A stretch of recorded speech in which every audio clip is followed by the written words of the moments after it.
Welcome to the Thriving Misfits, the podcast where we celebrate resilience, embrace diversity, and challenge norms. I'm your host, Fyiona Yong, and I'm so excited that this is the pilot episode of Season 3. In Seasons 1 and 2, I spoke to misfits from all over the world across industries, identities, and lived experiences. This season is a shift. This season, we're focusing on Asian leadership. The conversations that I had with leaders from Asia felt really different. And previously, as an Asian leader myself in a Fortune 500, I resonated with their sentiments and also their struggles.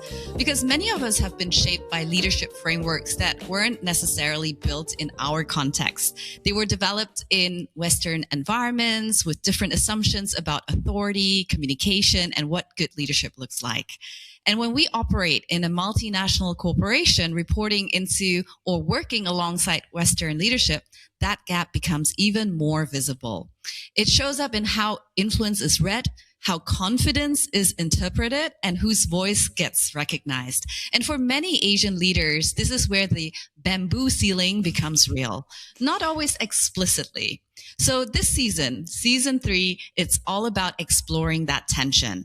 It's definitely not to reject Western leadership thinking, but to expand it and to make space for leadership that is relational, nuanced, and shaped by the realities of leading in Asia. Because the question is no longer whether Asian leaders can lead, it's whether leadership itself is ready to recognize what that actually looks like. And to do that, I am joined by Desmond Chan, who is currently head of business partnering for Southeast Asia at Arup, working across a newly integrated regional structure. He focuses on leadership and cultural transformation, helping organizations scale what he calls a more humane performance culture, especially in complex multi-market environments. In this pilot episode of Season 3, in which we will deep dive into the topic of Asian leadership reimagined, we are unpacking what's fundamentally different about leadership in Asia and why it really matters. So welcome, Desmond. Welcome to the show. Thank you so much for having me, Fiona. I was so thrilled to hear your introduction just now because many things you shared just now just spoke to me. I'm like, wow, that's exactly why I'm a big advocate of Asian leadership, right? Yeah. And exactly to what you mentioned, right? Over the last 5 to 10 years, right, we have actually seen a monumental shift in how all of us experience leadership globally. But there is a growing voice of Asians wanting their style of leadership to be recognized. Yes. So thank you for having me. Absolutely. I mean, we have come across for the first time a few months ago on LinkedIn, and I loved the content that you're creating because I hardly actually see anything around the topic of Asian leadership. And maybe it's just coincidence, but I've just been speaking to a lot of my clients here in Asia, whether they are Caucasians, whether they're Asians, and they also feel that this is a topic that definitely needs to surface and to be talked about more. So in order to get to know you a little bit better, Desmond, I know that you also consider yourself a little bit as a misfit, and you had a slightly different career before than where you are right now. So I understand you were actually a tour guide in Singapore. So tell us more about that. Thank you. I really am proud to say that I'm a misfit because when I grew up, I always remembered being a introvert, right? And why I chose to be a tour guide was really the fact, I really got interested to break out of my shell, right? To know more people, to have the bravery and the courage to speak to more people and engage, right? And what really binds me to is I really love Singapore food, right? So, when I was taking my diploma in Temasek Poly, I was like, hey, why not let me go and find out what it means to be a tour guide, right? I love food. I love to challenge myself. Let's see if I can bring everything together. And that's when, I really did a lot more informal tour guiding, right, across different internships in my spare time. And I love bringing small groups to experience the wonderful world of Singapore food, right, in the little niches, little corners, and the unspoken, right? Not every time the Newton Hawker Centre or the Lau Pa Shat. There must be something else that people can enjoy, not the traditional tourist food. Yes, and it's much more authentic also, joining you as a local to experience that. It is. And I do realize that I love telling stories around food itself. And that's what got me connected. Right. And that brought me interestingly to HR. Right. Oh, Where I find that, that human connections matters a lot. The mm-hmm. storytelling between humans to humans, right, is really Yeah. deeply entrenched in all of us, right, beyond to what we Yeah. learn in, the Asian education. And I'm happy to Yes. talk a little bit more about that later on, Oh, right? Uh, fantastic. Thanks so much, I, Desmond. I mean, are you still doing any tours, by the way? no, just for friends. I'm happy to bring you. I have my little Oh, notes, So as part of yes, please. HR, yeah, as part of Mm. HR, I always host international clients, right, or colleagues. And my pride is actually to host little tours with them. I actually have a half-day tour and a one-day tour. Oh, Happy to sign up. wow. Hey, who knows? Maybe that's going to be your side hustle, huh? I know, right? I know. But beyond that, Fiona, I'm also glad to speak about, my misfit as an ADHD. I'm also Mm. happy to talk about my misfit as, someone who actually went through depression 20 years ago, right? Mm. And I felt that everything that I went through in life built me up to be who I am today, Yes, right? definitely. This all shapes us to who we are right now.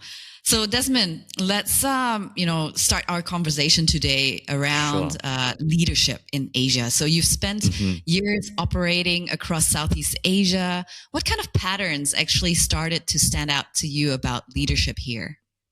Sure. In my last 10 years, particularly so, I've navigated global teams, APAC teams, and even Southeast Asia teams today, right? And I think one thing that comes across very often, as what you rightfully pointed out, Fiona, is a lot of the Fortune 500 or Western companies that we stood in has a lot of leadership frameworks that doesn't have a voice for Asian leaders, right? And I have personally sat in many talent discussions, right, where they say, hey, this is a great Asian talent, Mm. but we don't think he or she fits the global model. And I tend to And question that. usually it's because they're too quiet, right? Correct. There's so many assumptions in that, right? I was like, what do you mean by that? Can you tell me a little bit more? Right. But obviously, Yeah. me being more junior back then, I didn't have the space Mm. to voice up. Mm. Right. And I was the only Asian in the room where, like, oh my gosh, so Mm. what about my fellow Asian colleagues? Right. What does it Mm. mean to all of them when all these discussions were taken over maximum 5 to 10 minutes per person? And Yes. represented by probably at that point in time a Western leader who was the line manager of the Asian talent, but didn't Mm. know what it really meant to help bring Asian strength and leadership to the forefront. Mm.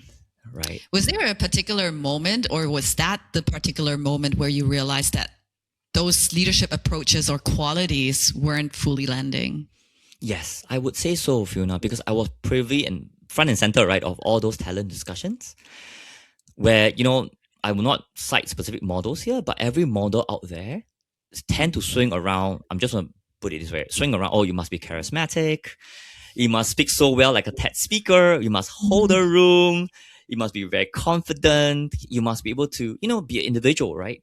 But Mm. everything that we learn in Asia is never about that, Yeah. right? And that got me thinking, hey, if that is the model that we need as a global leader per se, I can understand why there's so many lesser Asian talents at the forefront today. Mm. Yeah. I can totally resonate with that. But also for me, I think I'm in a slightly different position because I grew up in Germany. Most of my life's been spent in the Western Hemisphere.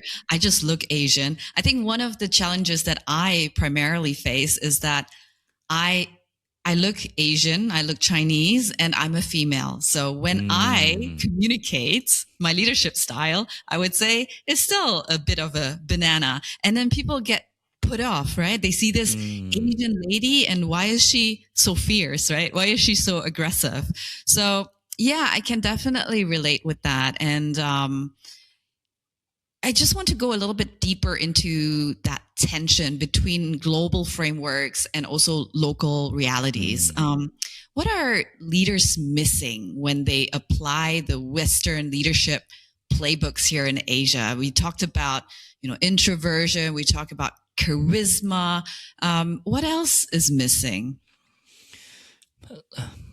And that's where I feel that, even for example, right, let's use a very specific model here. Let's say Erin Myers, right? Erin Myers' Mm, cultural map, where both of us are very familiar. And even for yeah. myself, I use that heavily today, Mm, right? But I think what misses the mark the most often is the context and the social political construct of why it happened.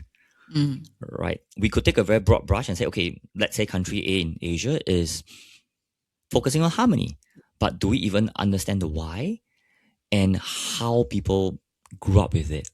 Right? I think that makes a whole lot of difference. Right? I clearly remember, Fiona, when I was the head of mobility in my ex company, we would send senior executives 1 or 2 days training program for cultural intelligence. Right? And all we see most often is, top 50 tips on what to do, how to do business in Asia. Right? But you realize that those business tips just tell you the how and the what, but they never give you the understanding of the why. Right? So many senior executives come in having a 2-day workshop and think that they're the experts, but not really understanding, this is the environment that my team has lived in over the last many years, and this is how they show up. Yeah. Right. And I think, hence to your point, right, a lot of it is missing the cultural context, right, and the history of how things have happened, right, to be where people are or how certain values are shown up across Asia or in certain countries today. Right. Even across Asia, right, Fiona, I think both of us can attest to that, right? While, harmony is a common Asian construct or value, the way that it show up in different countries could differ slightly differently and for different reasons. Yes. Yeah. Right. I mean, I feel like it's always going to be a blanket statement, right? Like Asian leaders. And I know that our title is also about Asian leadership, but every country, I mean, there's so many countries here in Asia.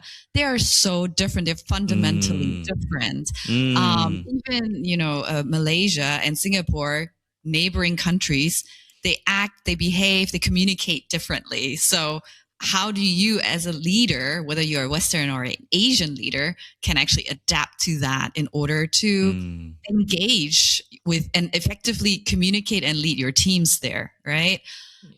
Now, also as an Asian leader, I saw one of your previous LinkedIn posts, which I thought was amazing.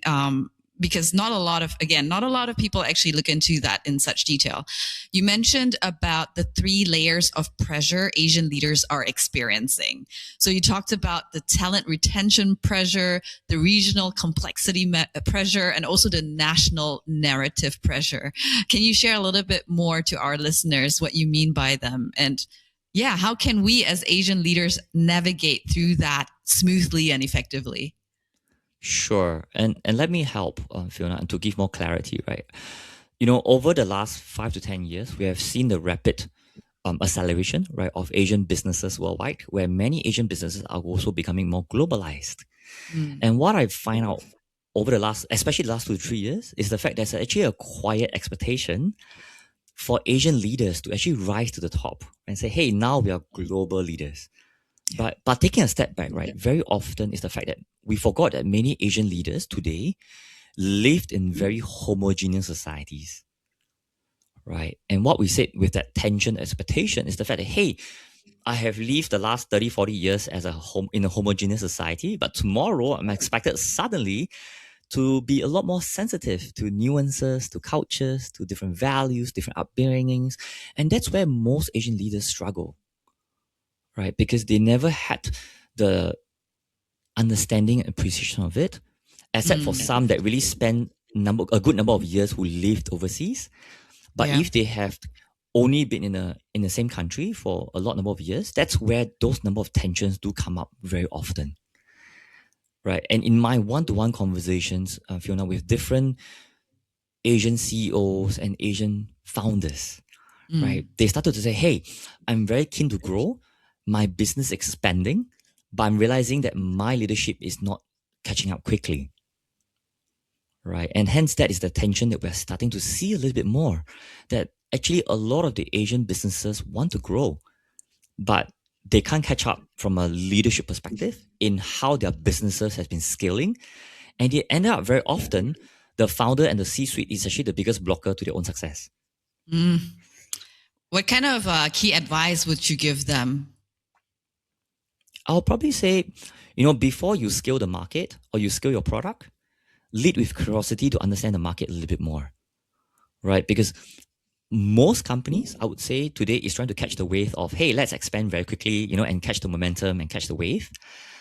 But in retrospect, right, how can you then lean in to at least hire a local expert who probably understand the local nuances a little bit more than you trying to go in full force, right? We say, hey, let's bring, our own team, our own domestic team overseas and try to lead from there. And I think that's one of the biggest mistakes that we see many Asian businesses trying to do. I say, hey, let's bring, the top 10 executives into that market and let's set up from scratch, right? But without that local understanding of how the consumers think, how the consumers behave, how the market responds, including the talent landscape, right? That's why many companies have paid a price for those decisions. Yeah. I think it's also where most of the decisions are being made centrally, right?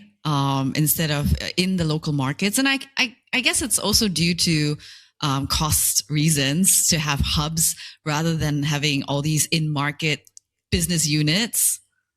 Correct. You're absolutely right, Fyiona. And I think both of us can relate, right? Where, our global CEO flew to APAC for, maximum 2 days per year and say, oh, I've been to APAC and APAC's amazing. Now I know APAC's much better. I'm like, 2 days doesn't even cover it, right? Or that 2 days you were only in the meetings, but you're not exactly understanding, appreciating the culture, because culture is so much more nuanced. It's not in the meeting rooms. That's right. And I think it's also like for Asian leaders, definitely we see a little bit of that bamboo ceiling, right? We've heard a lot around glass ceilings for women. We start off having the same capabilities, same talents. We rise through the ranks, and then all of a sudden we just feel like we're stuck. And usually that happens when we're in that phase where we're planning to have a family, and then all of a sudden opportunities will decline. And we just don't really see much progression any further. And so now we talk about the bamboo ceiling, which again, very stereotypical for Asian, the bamboo. But yeah, I think that's quite the reality, especially when we're looking at multinational corporations, and they know Asia is the growth market. But yet when we look at the C-suite level, very senior management team, we hardly see any Asians there. Less so Asian women, Fyiona. Yes. I almost want to combine that and say it's a glass bamboo ceiling, right? Just to make things a little bit harder. So I really empathize, right, with women, right, as well, and say, look, being an Asian woman, it's so much more harder, right? Because there's so much more stereotyping against male, right, of male dominance, male power, when it's more patriarchic, right? I think it's so much harder as well, even for women to be more successful in Asia. Oh yeah. When people see me, how I communicate, how I lead, sometimes they find it also very weird. Put it very positively. Normally, as a woman, if we're more assertive, we're already labeled as very aggressive, right? Or maybe some people even use the B word. So yeah, and we talk about intersectionality a lot. These are the identities that shape us, and it creates that compounding effect. So, you spoke about being in a very homogenous, collectivist society here in Asia. I would say probably every Asian country is quite homogenous, maybe not so Singapore and Malaysia, but if we look at countries like Japan, Korea, it's extremely homogenous. Now, sometimes people, I would say from the Western Hemisphere, also say that decision making is being delayed or is a bit slower here in Asia. So what's actually happening beneath the surface, and how would you explain that to a Western leader to understand that it may take some time. It may take some more, I don't know, drinks at the bar or more karaoke sessions, right? Yeah. So how would you explain that to a Western leader? Sure. With all my Western stakeholders and clients, I've always mentioned that, it's all about building trust in the market, right? And again, building trust equals to high performance over time. Right. And end of the day, what do we want end of the day, right? All of us want our businesses to be successful in the markets. And that means building trust with clients and our teams in a slightly different way, right? For which in the West, or in the East, we may need a longer patience. but that compounds over time. And maybe let me explain this in this way, Fiona. I've always talked about it in this way. Let's imagine a project for 12 months, right? To a Western executive, that's how I explain. End of the day, the total time spent is actually the same. The difference in the Western environment is, hey, we all say, let's go. Okay, project launch, let's kick off. But what happens is you tend to argue, fight, or have conflicts over time simply because no one's aligned to what we're doing, right? So imagine the change management required is a lot more strenuous and harder, right, in a Western environment, typically. On the reverse, because in Asia, we spend a lot more time upfront investing in the relationships, investing in the buy-in, investing in getting that collective consensus, right? In the end, it actually takes the project a much shorter turnaround to deliver the project because it's highly more effective. People are a lot more trusting. We know each other wants. And in fact, not that there isn't conflict, but the likelihood of it happening is a lot lesser and people won't question anymore why. Right? Because the biggest cost to any project or transformation or any business is people start questioning, why do you do this? Yeah. And right. I guess that's because you've not been clear upfront. What's the purpose behind it? Correct. And I think that's how I explain to a Western executive all the time to say, hey, the total time spent for all of us is exactly the same. It's just about whether you choose to invest the time upfront to build the trust, which compounds, or you choose to erode the trust over time, where later on we are all simply bickering against each other. Right. And again, I have led global teams, global transformation projects for many years. And then that's how I've seen most of the time. What is interesting for me is I'm always the translator in between, right, of what the Westerner is saying versus what the Indian team or the Thailand team or the China team is actually trying to say. Because again, English understanding is very different. That's right. That's right. And hence, I see our roles being the translator and being an effective communicator means how do we simplify the messaging from the West so that the Eastern colleagues get it and they can focus on what matters to them. Because, go ahead. I mean, it's, communication is such an important tool. And I often face Asian leaders or Asian talents telling me that they don't feel that they are able to rise up the ranks just because in their minds, they don't feel that their English is good enough. So like you mentioned, it's about simplifying the messages, the wording to make it accessible for everyone. So how do you navigate that? Because did you hear that also from other Asians that they feel they're not able to, get that promotion just because they aren't able to articulate themselves as proficiently as someone who is a native speaker in English? You're 100% right on the mark, Fiona, right? Because of accent, because of language capabilities, I have seen many talent discussions where the Western leaders go, he's local talent, but because he's not great in English, I'm going to skip him. Right? But my question to the executives is, what are we doing to help the person to grow first, right? And allow the person to have the opportunity to even have the opportunity to speak up. Yes. Right? Because if the native environment demands for the person to speak only in the local language, the person is never going to grow because there's never much more speaking opportunities in English as well. Right? Do you feel like AI could be supportive in that space? I think so. I definitely think so, right? And again, over the last 1 to 2 years, we have already seen more speaking coaches from AI. Right? We have also seen, how many non-English proficient colleagues using AI to brush up their English a little bit more in terms of writing, in terms of how they present themselves. So I feel that that's actually a leverage, if you want to say it that way, right? So that Asian talents can be a lot more prepared on how they can bring, to your point, messages simpler, crisper, so that the Western audience can understand as well. Right. I mean, this resonates with me because I grew up in Germany, so my German is pretty much is my native language. But I remember working in the refinery as a, just freshly graduated individual, and I had a colleague who is an Afro-American woman, and she learned German, but yet the proficiency is, of course, it's not as a native speaker.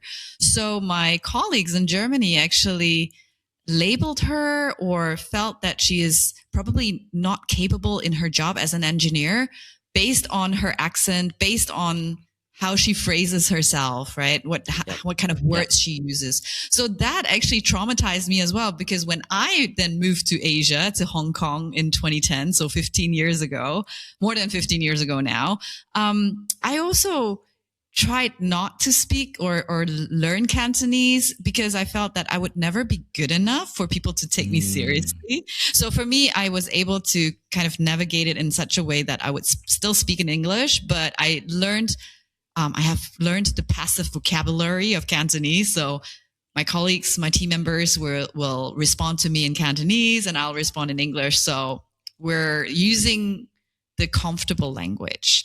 But yeah, I think language is definitely something that we need to be mindful of. I also sat in a lot of performance reviews, and for those who are not only more proficient in English, but who are more animated, right? I remember we had to do a performance review with our talents, and my leadership team consists of all men, by the way, from Asia.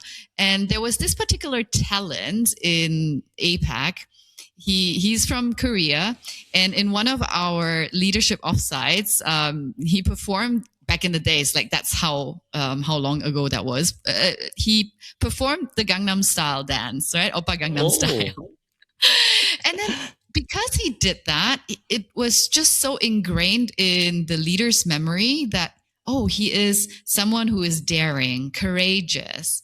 But then at the same time, during the performance review, we completely omitted other talents in the organization who were a little bit more soft-spoken. And typically it's the Asian ladies, female talents.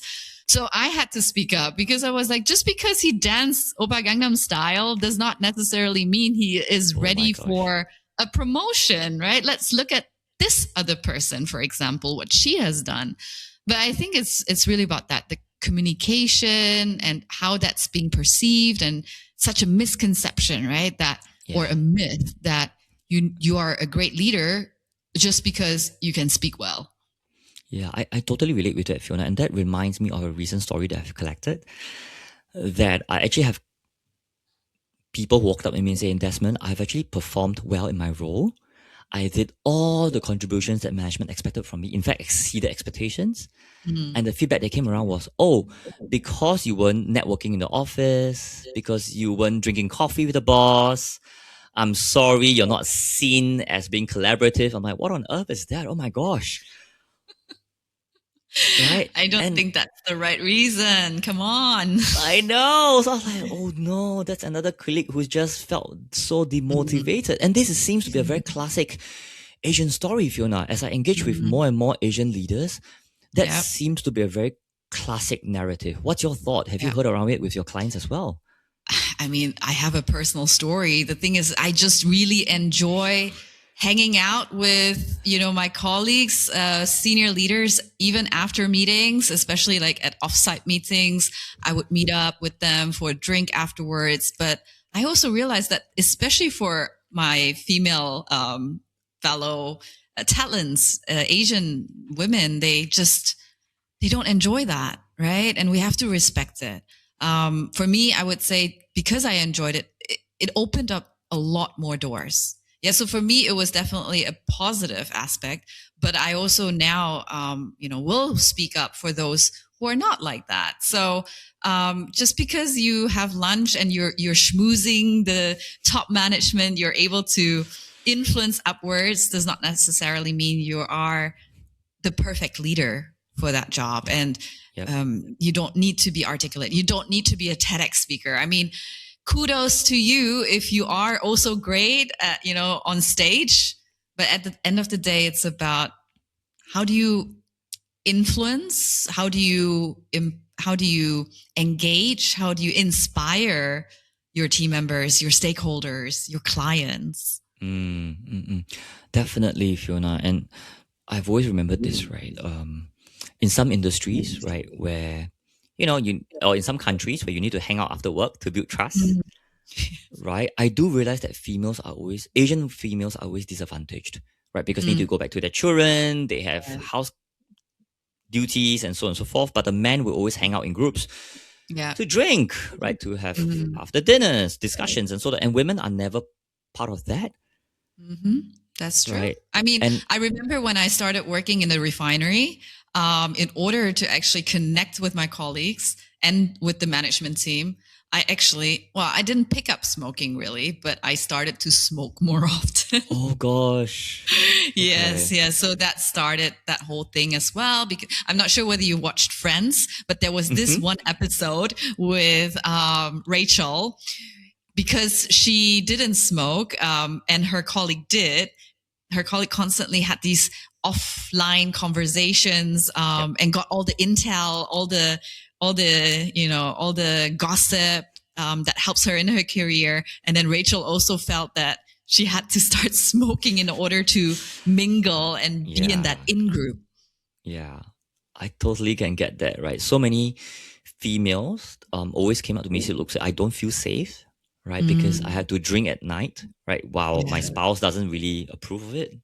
Yeah. But I have to, right? Because the bosses are out, right? And sometimes I think that speaks to, how we needed to sometimes just make sure that each of us, even for under Asian, the umbrella of Asian leadership, we have to help each other out and say, hey, how do we help each other a little bit more, right? Just to make sure Yeah. that the environment is a bit more equalized versus pandering to whatever the more senior leaders need from us or want from us.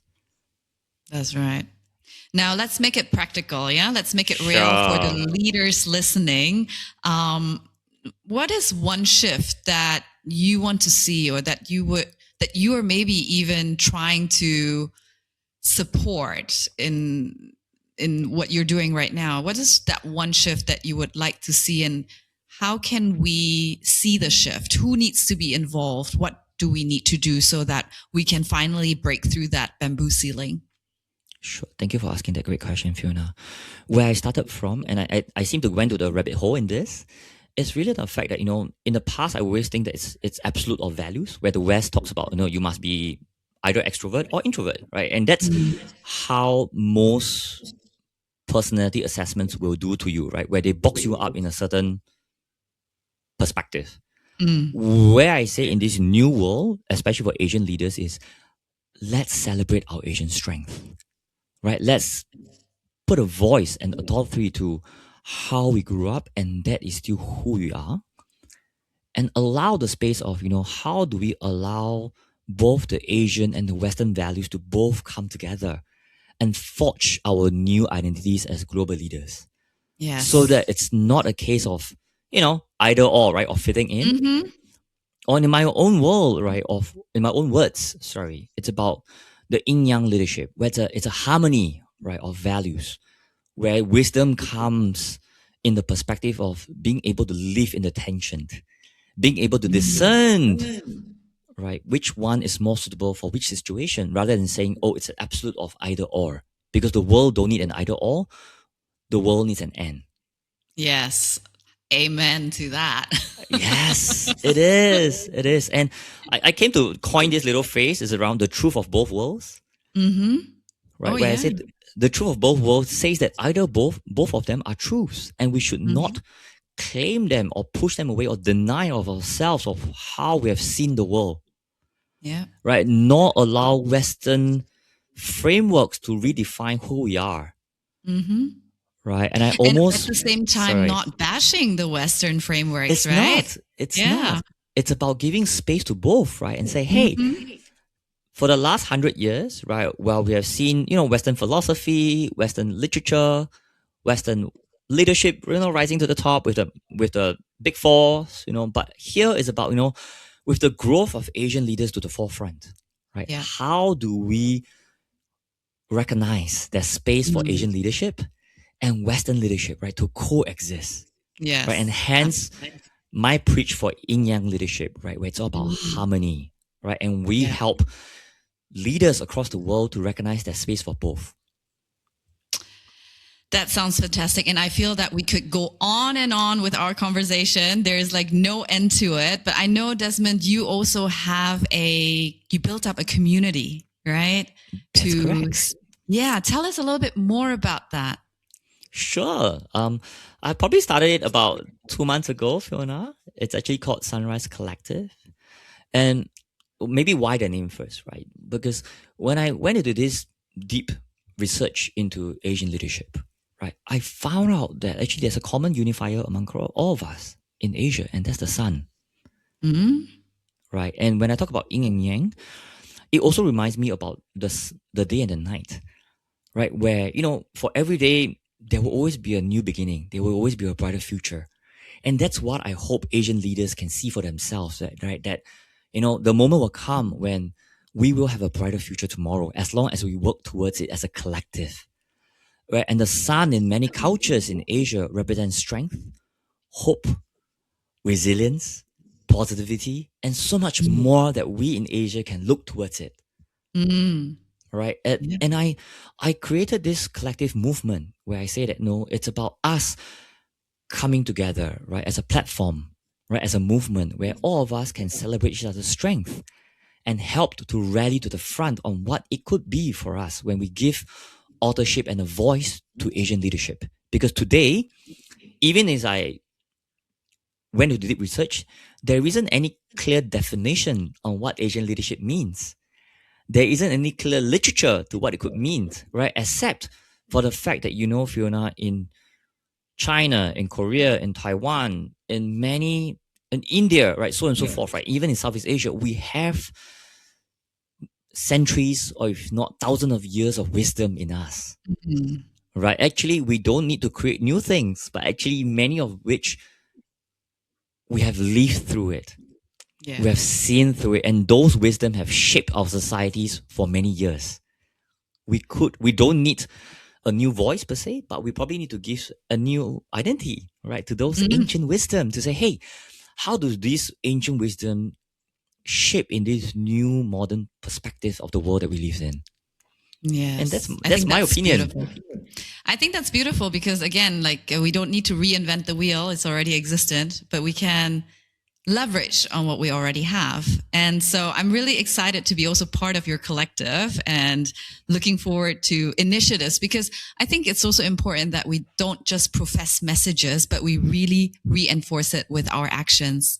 So today, what stands out from this conversation is not about either or. It's about how can we coexist. It's an and it's also about understanding that trust, relationships, and long-term alignment are part of how performance is built here in Asia. And maybe that's the shift, moving from applying the typical Western leadership quality frameworks to now leading also with context and understanding. So this season 3, we will continue unpacking what looks like in practice. Again, it's not just about professing the message, is really reinforcing it with our actions.